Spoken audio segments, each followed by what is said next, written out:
What they're looking for now is a little more consistency, move the ball at least a few times on offense, get a couple of first downs, and hopefully flip the field. Yeah, just something to build off of. That's what they're looking for here. That was a nice completion on an out route, and those types of plays are the result of arm strength by the quarterback and timing by the receiver. Here's Osweiler to throw. Fuller brings it in over the middle. It's a gain of 17 that time. And it's good enough for a Houston first down. Now the offense lining up 1st and 10. And just a small glimpse there as to why they like this rookie. So work ethic, you know, this guy's running every route well in the route tree and getting better at it all the time, really honing his game. They expect a pretty good jump out of him as things continue to move on. And that's one of his advantages of a passer, is it not, with his clearly. It is, and I know that other quarterbacks get it done different ways, all right? You don't have to be his height to make a great play, but what he does is he takes away having to make those slide steps in the pocket to find angles to throw the ball through. He just throws right over the top of it because he can see everything, and sometimes that saves time and gets the ball to a receiver quicker. And he picks up the first before he's taken down at the 29. And, boy, they had high praise for this rookie receiver when we asked the coaches about him, didn't they? They certainly did, and obviously they liked his measurables, otherwise they wouldn't have brought him onto the team. Height, weight, speed, all of that. But how about what they really said? Competitiveness. That's what they really liked about him. The way he goes after the football, competes for it, and decides when it's in the air, it's his and only his. And here comes play number 6 on this drive. When you see zone defense and you know you've got a drag route on as your primary call, you've got to be really careful as a passer about how far you let your guy go because he might wander into some tough coverage. False start, offense.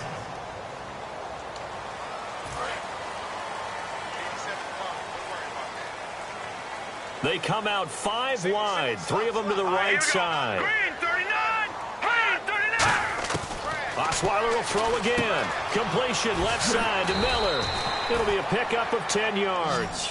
And that's going to bring up a 3rd down.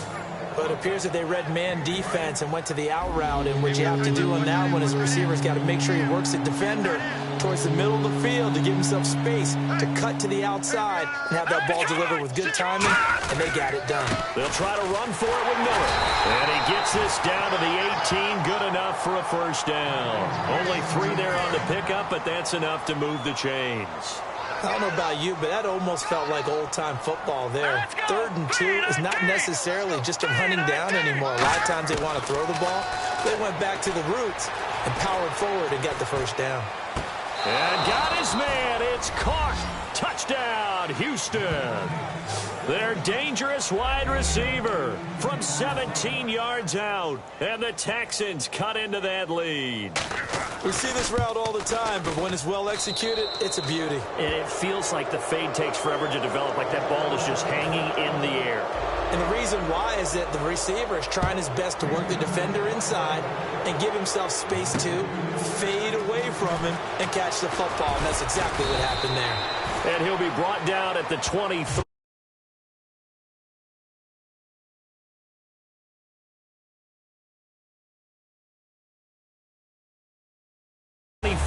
Yard line. And now out come the Patriots. And that last touchdown drive, a good mix of pass and run. Defensively, they just looked a little out of whack. And it's so hard to stay up with an offense that has things going so well, where you're guessing and guessing wrong play after play. So what you need is someone on the defensive side of the ball leader, right? to make a big play. Yeah. Throw that balance out of whack. That's what you're looking for now. Not worrying so much about guessing what the play call is. It'll be a pickup of 5, and that leaves them with 5 more. 3rd and 5 now. Frustrating for a defense, energizing for an offense. Finding a way to create that type of yardage in your running game, that'll make the guys carrying the ball very, very happy. Brady going to throw, and he's got Bennett. And he brings this up to the 46, good enough for the first. That one good for 16, and the drive will continue. And on the outside, they're playing press coverage.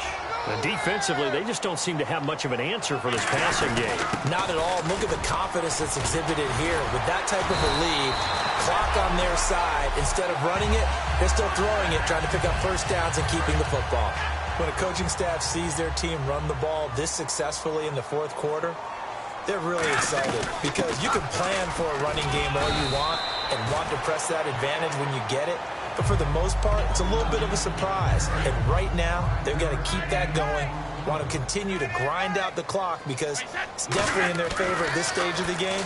Can they close the game out and continue to do exactly what we just saw there, and that's run the football? Danny Amendola, the man he was trying to get it to. And it's 3rd and 5. We know it's not an easy job to go out and catch passes when people are trying to tackle you and knock the ball away. But the bottom line is, that's a pass he's got to have and a pass he should have caught. Amendola catching it left side. And he picks up the first before he's taken down at the 29. And Brandon, from our time in college football, where receivers weren't running the traditional NFL route tree, one thing they did learn, find open areas, find soft spots, and set up and catch the ball. And I think we just saw that there. Yeah, we saw that indeed, picking up the first. Partner, we know today's NFL is really built around the guy throwing the football. But these short runs, they still pay dividends because they can take their toll on a defense, and they can add up as the game goes along. You control the clock, you control the ball, and that way you often control the game. Well, I'd say that run's pretty emblematic of what we've seen all day long. No matter what they've done on offense, this offensive line has controlled the line of scrimmage, given them time to throw it, run it, do whatever they wanted. That's why there are points up on the board. And right now, the psyche of the offense, we're in control, and we can do whatever we feel like doing out here on the field. Now they'll run with Lewis. And he couldn't quite get there. Tackled down at the 1. That one goes for 16 yards. It sets him up 1st and goal. Well, just play after play after play on this long drive for the offense. Into the 4th quarter now. The offense has got to feel like they've imposed their will and kind of taken the life out of the defense. And you can see it from the perspective of the guy carrying the football. Those holes have to look huge. Similar to a great hitter, seeing a ball come into the plate and he's in the zone. The ball looks like a beach ball to him. He's just smacking it over the wall. Now what you're seeing is a run. And he's over the line and into the end zone for a Patriot score. LeGarrette Blount tying a career high with his 4th touchdown of the game. And let's not forget he had the receiving touchdown earlier. Now a trio of rushing touchdowns. Quite a performance. Diversification. That's all you can talk about. His ability to do everything leaves him on the field on every down on offense because you can hand it to him as we've seen. But you say 3 rushing touchdowns and, of course, throw it to him where he's caught 1 as well. Gostkowski now after the touchdown. He'll send this one away. That's fielded in the end zone. And no run back here. This will be a touchback, and it comes out to the 25-yard line. And here comes the Texans now. And they're hoping to capture some of that magic they had last time out when they were able to put together a scoring drive. But they're still down here, Charles.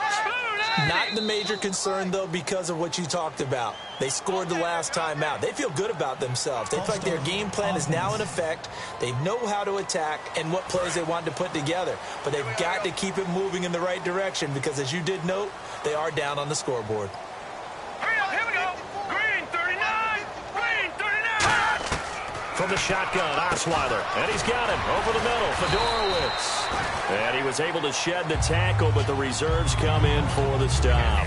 2nd down now after the pass completion. Well, clearly one of his advantages as a passer is his height. Sit back in the pocket, fired over the middle. That makes things tougher defensively, doesn't it? It really does because your goal is to move the quarterback off his initial spot when he gets his drop back completed.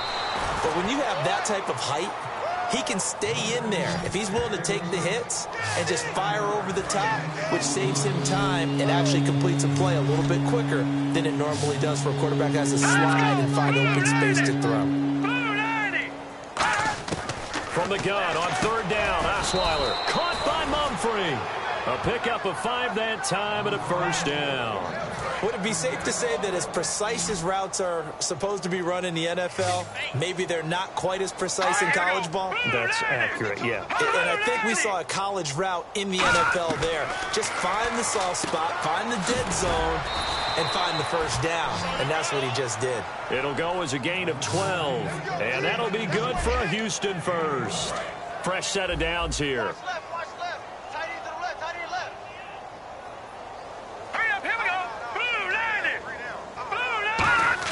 On 1st and 10, it's Osweiler. He's going to find his running back. It's complete. call it a 1-yard gain on the play, and it'll make it a 2nd down. Completed pass play. Now let's see if they go back to the air or to the ground. Everyone's got to be able to catch the football. Doesn't matter what position you play, but if you're on offense, be aware a ball may come your way. Now it's Osweiler. Sideline throw. It's complete. And a nice job there of keeping the toes in bounds. He's been a busy man here in this one, and they're showing off some nice footwork to stay in bounds. And with those types of catches and the volume that we've seen in this game, wouldn't you keep him busy as well? I would. Of course. You got to keep throwing it to him. He keeps making plays. And he's able to pick up the first before he's taken down at the 27. Quarterbacks love slant routes because the receivers are breaking right into their line of vision. And